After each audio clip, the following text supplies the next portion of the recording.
Hello friends, welcome to binary. आज के इस वीडियो में हम बात करेंगे pseudo code of merge sort की। But before that, make sure you like the video and subscribe to binary.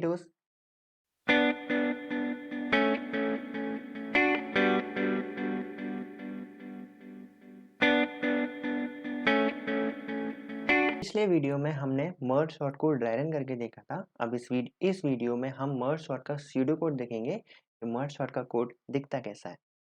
तो बने रहिएगा। मर्ज शॉर्ट का जो कोड है वो समझने में थोड़ा टिपिकल है, बट हम कोशिश करेंगे कि ऐसे हम अच्छे से समझें। तो मर्ज शॉर्ट को जब हम एग्जीक्यूट करते हैं तो ये अपने साथ 3 पैरामीटर को लेता है। एक तो पूरा एरे खुद, दूसरा उस एरे का फर्स्ट इंडेक्स और तीसरा उस एरे का लास्ट इंडेक्स। तो यहाँ पर हमारा जो एग्जाम्पल वाला एरे है उसमें अगर हम इंडेक्सिंग करें तो इंडेक्सिंग क्या होगी 7 तक, यानी कि फर्स्ट इंडेक्स क्या होगा 1 और लास्ट इंडेक्स क्या होगा 7। ओके। अब जब भी हम मर्ज शॉर्ट को कैलकुलेट करेंगे हमेशा ये कंडीशन चेक करेगा कि एरे में एक एलिमेंट तो नहीं बचा, एक या उससे कम एलिमेंट अगर एरे में है तो हमें उसे सॉर्ट करने की ज़रूरत नहीं है, क्योंकि अगर एक ही एलिमेंट हमारे एरे में है तो वो ऑलरेडी अपने आप में शॉर्टेड है, तो हम उसे शॉर्ट क्यों करेंगे। इसलिए हमेशा ये कंडीशन चेक होगी फंक्शन कॉल करने से पहले कि हमारे एरे में एक एलिमेंट तो नहीं बचा, क्योंकि हम इसे डिवाइड करते जाएंगे और डिवाइड करते करते एक कंडीशन ऐसी आएगी जब हमारे हर एक एरे में एक एक एलिमेंट बचेगा, उस टाइम हम मर्ज शॉर्ट को एग्जीक्यूट करना बंद कर देंगे और तब हम मर्जिंग करेंगे। मर्ज सॉर्ट वाला फंक्शन जनरली डिवाइड करता है और जो मर्ज फंक्शन है वो क्या करता है, वो मर्ज करता है। ठीक है। अगर हमारे एरे में एक से ज्यादा एलिमेंट हैं तब हम उसका मिड पॉइंट ढूंढेंगे। मिड पॉइंट ढूंढेंगे उस एरे का और उस मिड पॉइंट से हम दो पार्ट बनाएंगे, एक लेफ्ट और एक राइट, और अगेन हम मर्ज सॉर्ट को कॉल करेंगे, जो कि आप देख सकते हैं यहाँ पर। जैसा एग्जांपल ले लेता हूँ, जैसे ये मर्ज सॉर्ट का फंक्शन है A1,7। अब इसने पहले कंडीशन चेक की जो कि फॉल्स हो जाएगी, क्योंकि 1 से 7 एक से ज्यादा बहुत सारे हमारे पास एलिमेंट है। तो हम मिड पॉइंट पहले कैलकुलेट करेंगे और मिड पॉइंट हम कैलकुलेट करेंगे इस फॉर्मूले से p plus r upon two. ये जनरली लोअर बाउंड होता है। तो 7 प्लस 1 8, 8 अपॉन टू 4, तो मिड पॉइंट क्या आ जाएगा 4। तो हम इस मिड पॉइंट की हेल्प से दो पार्ट बनाएंगे और दो बार मर्ज शॉर्ट को कॉल करेंगे।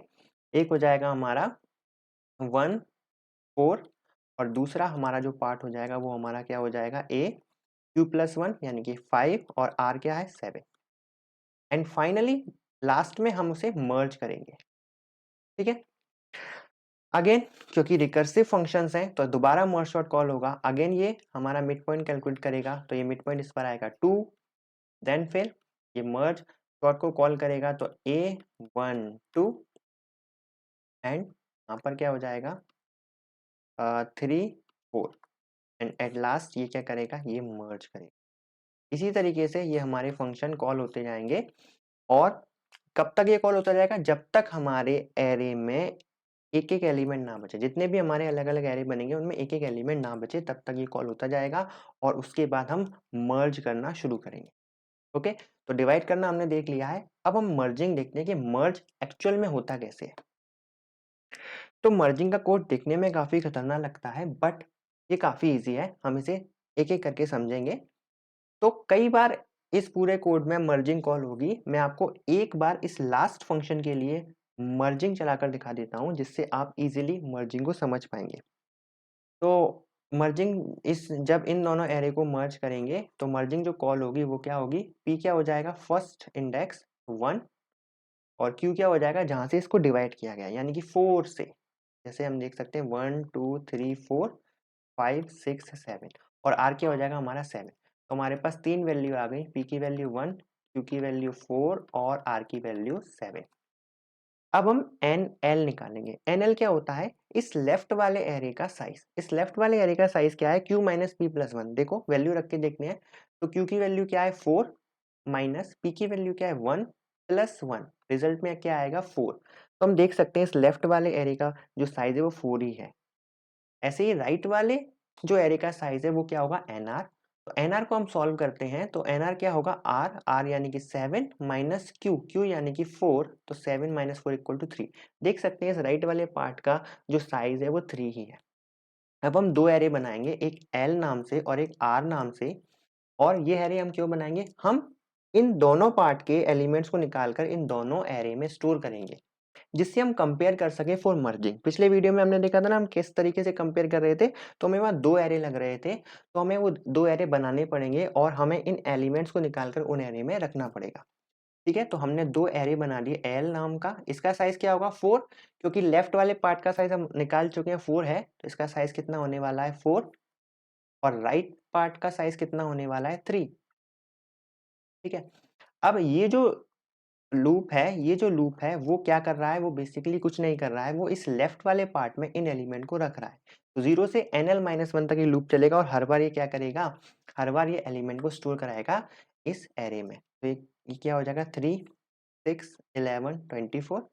इसी तरीके से ये जो हमारा लूप है वो क्या करेगा, वो क्या कर रहा है, वो राइट वाले पार्ट वाले जो एलिमेंट्स है उन्हें इस R नाम के एरे में स्टोर करवा रहा है। तो वो हमारा हो जाएगा 7, 22 और 46। ठीक है, तो ये काम हो गया। तो अब हम 3 वेरिएबल को बनाएंगे, जिसमें हम 2 वेरिएबल को 0 से इनिशियलाइज करेंगे और एक वेरिएबल को हम p से इनिशियलाइज करेंगे। फिर हम धीरे धीरे इन दोनों एरे को कंपेयर करेंगे और हमारे के नाम के जो हमारा जो ओरिजिनल एरे है ए नाम का, उसमें हम स्टोर कराएंगे। जैसे हम यहाँ पर देख सकते हैं कि ये जो हमारा लूप है वो एग्जीक्यूट होगा कब तक, while i less than nl, जो i है वो nl से छोटा हो और जो j है वो nr से छोटा हो। यानी कि जो हमारा i वाला इंडेक्स है वो इस nl को ट्रैक करेगा कि कहीं ये हमारा जो लेफ्ट एरे है वो खत्म तो नहीं हो गया, और जो j वाला वेरिएबल है वो इस nr को डिटेक्ट करेगा, यानी कि उस r वाले एरे को डिटेक्ट करेगा कि कहीं हमारा राइट वाला एरे खत्म तो नहीं हो गया। जब भी इन दोनों में से कोई भी एरे खत्म हो जाएगा तब हम इस लूप को चलाना बंद कर देंगे। ठीक है, लेकिन अभी तो ऐसा नहीं है क्योंकि i और j दोनों 0 0 हैं, और हमारा जो nl है, हमारा nl कितना है, हमारा nl 4 है, nr कितना है, nr हमारा 3 है, i हमारा 0 है और j हमारा 0 है। अभी तो कोई कंडीशन फेल नहीं हो रही है क्योंकि 0 less than 4, 0 less than 3। Okay, तो फिर हम इस लूप के अंदर जाएंगे। अब हम कंपेयर करना शुरू करेंगे, जो हम पिछले वीडियो में कर रहे थे ना, वो अब हम गेम शुरू करेंगे। तो L I less than equal to R J, मतलब आई भी 0 जे भी 0, यानी कि इन दोनों के 0 0 वाले पार्ट को हम कंपेयर करेंगे। क्या एल आई आर जे से छोटा है, एल आई यानी कि 3, आर जे यानी कि 7, क्या 3 लेस देन इक्वल टू 7 है, हाँ 3 लेस देन इक्वल टू 7 है। और अगर ऐसा है तो हम इस ए नाम के, जो कि हमारा ओरिजिनल एरे है, उसमें हम स्टोर करा देंगे एल आई को, क्योंकि एल आई छोटा है, क्योंकि हम असेंडिंग ऑर्डर में सॉर्ट कर रहे हैं, तो एल आई अपने ओरिजिनल एरे में जगह पा जाएगा। तो एल आई ए के की वैल्यू भी क्या है पी। देखो पी इनिशियली अभी 1 ही है ना, पी 1 पर ही है, तो यानी कि यहाँ पर जो हमारा के है, यानी कि 1 इंडेक्स पर ये हम स्टोर करा देंगे।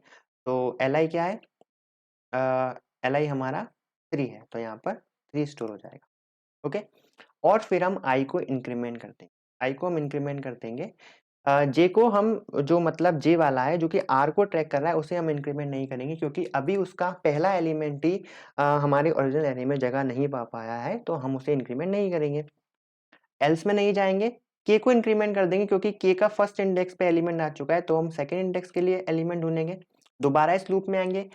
ठीक है, तो आई की वैल्यू 1 हो गई और जे की वैल्यू 0 ही है।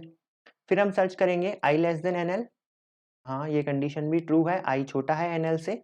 जे लेस देन एन आर, हाँ जे छोटा है एन आर से। ठीक है, अंदर जाएंगे, L I less than equal to R J. अब एल आई क्या है एल वन, एल आई क्या है एल वन, यानी कि 6 less than equal to R zero, R zero 7, क्या 6 लेस देन 7 है, हाँ 6 लेस देन 7 है। तो अगेन हम क्या करेंगे, एल आई को जगह मिल जाएगी तो एल आई यहाँ पर आ जाएगा, आई को इंक्रीमेंट कर देंगे, आई इंक्रीमेंट हो जाएगा। जे को इंक्रीमेंट नहीं करेंगे क्योंकि हम एल्स में नहीं गए, के को इंक्रीमेंट करेंगे।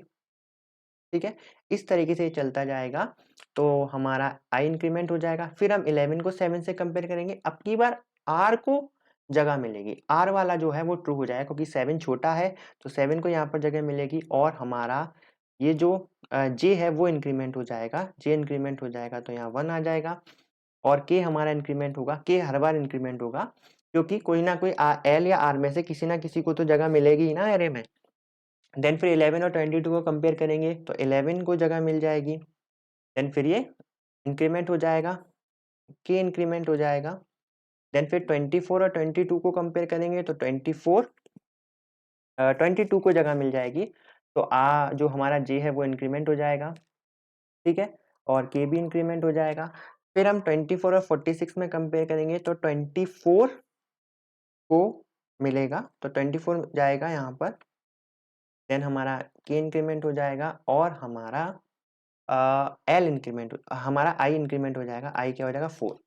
अब हम जैसे ही इस लूप को दोबारा चेक करेंगे तो I less than N L, N L क्या है हमारा 4 और आई आई भी हमारा क्या हो गया 4, 4 लेस देन 4 फॉल्स हो जाएगा, यानी कि ये हमारा लूप बंद हो जाएगा।